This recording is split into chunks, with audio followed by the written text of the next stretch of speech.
I'm Jeff Dial. Welcome to Footprints in American History. I'm at Yorktown Beach here in Virginia.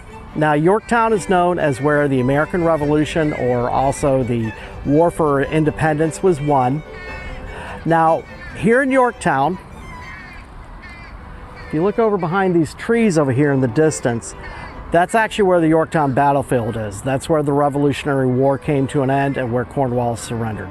He actually did it in kind of attacking way. He gave his sword to his second in command to actually do the surrender to the Americans.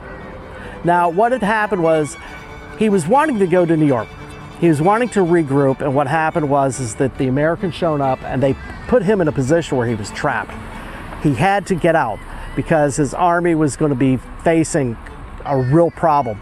Now, on top of that, the French over here behind me in the distance there, the French Navy had shown up. So here's this fleet of ships, and both sides are now bombarding the British, and Cornwallis realizes he has to surrender if he does not want his army being decimated. So he's put in that position.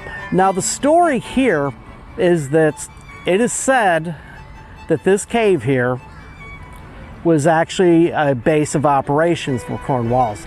Now, people have disputed this. They're saying, no, first of all, it looks cowardly for him to do that he was doing it simply to escape bombardment, and that he was too far from his lines. So, and even if he wanted to try to get to his men, it was too dangerous and too risky with the distance between him and where his army was.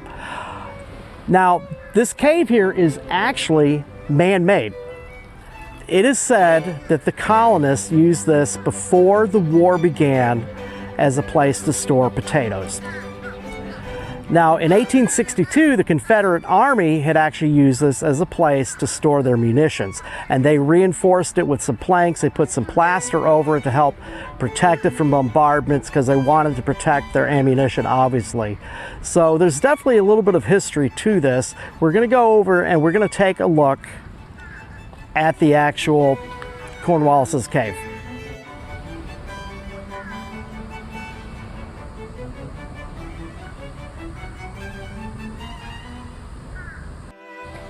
Now, the story goes, and as you saw on that sign there, was that Cornwallis moved here because of the bombardment.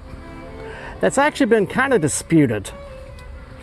Now, this is here an area that, as you can tell, they've closed it off to the public. They just don't want people to get injured. But you can definitely see inside.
Just a bit outside.